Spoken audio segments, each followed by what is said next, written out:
Hi, I'm Dr. Britt Talley, a neurologist and electromyographer in Dallas, and I'm a member of the American Academy of Neurology organization and the American EMG Society. And I've written a textbook on carpal tunnel syndrome, which I'm going to show you the cover of right here.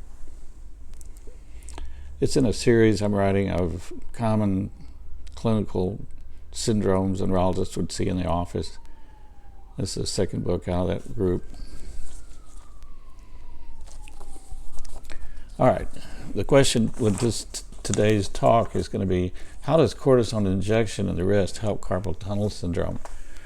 And I've written a series and dictated a series of articles on carpal tunnel syndrome on YouTube already. This one is specifically looking at cortisone injection. So where do we give the injection? I'll show you a picture of that. You give the injection in the wrist. That's a picture of the carpal tunnel. The bottom part of the picture is the wrist area, and the top part is the flexor part in the palm. And so the bones in the back and a ligament in the front, the little yellow object is the median nerve, which gets squashed in the carpal tunnel. I'll show you a picture of what it looks like to give the shot of cortisone in the wrist.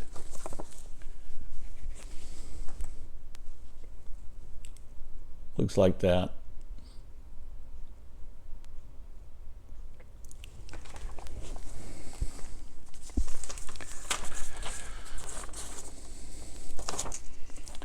Well, let's talk about carpal tunnel syndrome at the beginning. And my opening statement of that is carpal tunnel syndrome is a common median neuropathy of the wrist that's present in 10% of persons in the world. It's the most common focal neuropathy in the human body. Women have it 3 or 4 times more than men do, because women have carpal tunnel syndrome 3 or 4 times more than men do, and have a small tunnel. And I'm going to use my fingers just to show kind of what the tunnel looks like. Let's imagine that that's normal size. Women have a small tunnel like that, and the nerve is inside there and gets squished, and that's what causes it. It's called an entrapment neuropathy and involves the median nerve. I'll show you a picture of the median nerve as it comes down the arm. So there comes some fibers in the neck, goes down underneath the biceps muscle in the arm, and it goes through the wrist right there, and it conveys sensation to the first, second, third, and half of the fourth digits. Median nerve.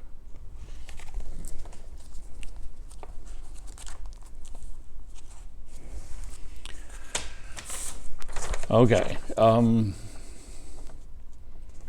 This is usually going to be given to a person who have a little more severe carpal tunnel than the starter patient, the usual beginning starting patient. The usual starting patient has numbness and tingling in hands. They may get relief with splinting, as mentioned. I've got a video on that and talk about that. Probably more involved patients are going to have to fail splinting and resting the hand. They should splint the hand at night and during normal daytime activities every day for a couple of months. Come back, see the doctor. If they're still having trouble, then he can offer a shot of cortisone on the wrist at that time, and he can repeat it in a month. Usually 2 or 3 shots of cortisone are given, separated by about a month. Now, I have had carpal tunnel syndrome myself in my right hand. My office nurse gave me 3 shots in my wrist, right fire. And I tell my patients to be honest with them. Give the shot for the carpal tunnel hurts. The pain scale goes straight up to 10 real quickly and stays there about a minute and then goes away. Most people, it really hurts a lot. It's suddenly. Then it'll go away. Sometimes the hand will feel numb and tingly for a day or so, but then that goes away also. It's possible also for the examiner, the doctor who's giving the shot can inject too close to the nerve, and we can usually tell that, because the patient will tell us it gets numb and tingly bad at the moment you inject it, and you just move a needle to the side and give the shot, and it's okay. There's skin trophic changes that can happen, and also if you give too many shots of cortisone, trophic changes means the skin over here turns color, and also you can have rupture of the tendons in there if you give too many shots of cortisone. So I'm telling you all the bad things. The good thing is it really works and helps for people. It's kind of a step up between resting and splinting and surgery. All right, I want to read the first article on this that was written in terms of what's cortisone injection in the wrist all about.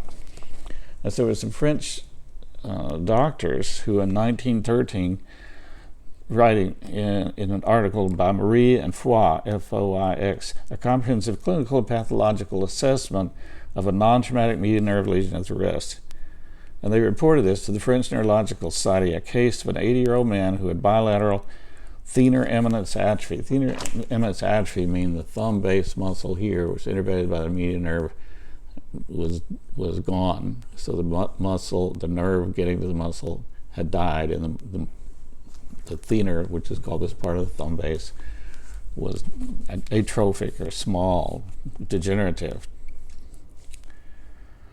And they did surgery on this, and they showed a slow increase in volume immediately proximal to the annular ligament. Annular ligament is what blocks the carpal tunnel. And they saw a nodular thickening there. It looked like a neuroma. Underlying the ligament, however, the nerve suddenly becomes very thin, and there's an enormous increase in connective tissue. An interesting thing was said with this article, too. Again, this is 1913. The first successful surgery of carpal tunnel were not done mainly by Dr. Phelan, George Phelan, in the 1950s. Anyway, these authors in 1913 said, quote, transection of the ligament could stop the development of this phenomena, end of quote, but nobody paid attention to that, and it wasn't really done much until after, years later. So the median nerve gets big with carpal tunnel, and what cortisone does is it shrinks the nerve. So if you can imagine the nerve getting swollen inside this bony tunnel, that's what happens. And cortisone shrinks it, gives it more room in there, and improves it because of that.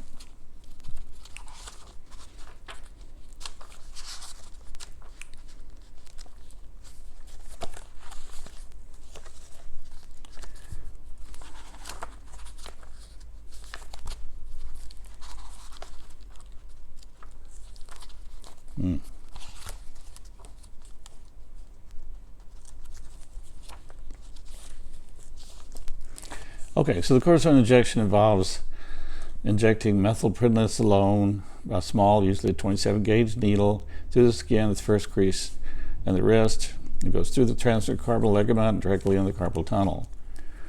And the hope is the cortisone injection will shrink the swollen median nerve and relieve the pressure. It's said to give relief in more than 75% of carpal tunnel patients, but it takes a couple of days for that to work. Now, with the literature on this, Goodman and Foster, writing in the British Associated Physical Medicine in 1962 on effective local cortisone injection on median nerve conduction and carpal tunnel syndrome. So they weren't just looking at clinical symptoms. They'd done an EMG. They were looking at slowing of the motor nerve conduction in the hand and improvements that occurred after injection. They stated the injections gave relief of symptoms in the patients and improved the distal motor latencies, with relapsing occurring at 9 and 15 months. And that's always the trouble, of course, on injection. It'll work for a period of time. Like when I had my injections, it worked a couple of months, and then it'd go away and relapse.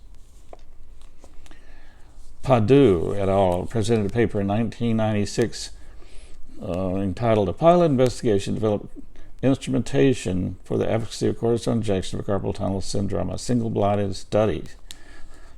So they had a questionnaire, and they did EMGs, and they studied all this, and they concluded with saying, we conclude that steroid injection has a role in alleviating symptoms of carpal tunnel syndrome with significant subjective and objective improvement noted at 3 months with objective instrumentation. Then in 2009, writing in Muscle and Nerve, Amajori wrote an article entitled Cortisone Interferosis to Treat Carpal Tunnel Syndrome. So they thought that that was not as effective as just local injection medicine. Marshall et al. Writing from the Cochrane Neuromuscular Disease Group in 2007. The Cochrane group is a database group out of England who give advice on treatment of medical problems.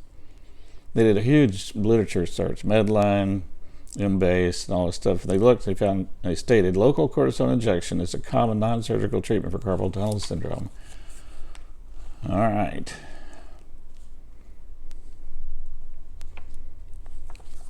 So that's pretty much the end of my talk on this, stating what's the relationship between carpal tunnel syndrome and the effect of it with injection of cortisone in the wrist. The shot hurts a little bit when you first give it, but it can have promise. And some people get a shot of cortisone. In my practice, I'd see them. I never see them back. They must have done well and cured it. I'm remembering that 90% of patients with carpal tunnel syndrome are treated conservatively with resting their hand, splinting the hand, cortisone injection. Only about 10% of patients end up having to have surgery. So I hope you're in the conservative good group. All you patients with carpal tunnel syndrome, I hope this explains how cortisone works for treatment. I can follow up by going to my book. If you would, go to Amazon.com and in the search engine, bring up my name, Britt, Talley, Daniel. All my books are there. You can get an ebook or print book if you want to see that. And I have other videos on YouTube also. So good luck to all you carpal tunnel syndrome patients.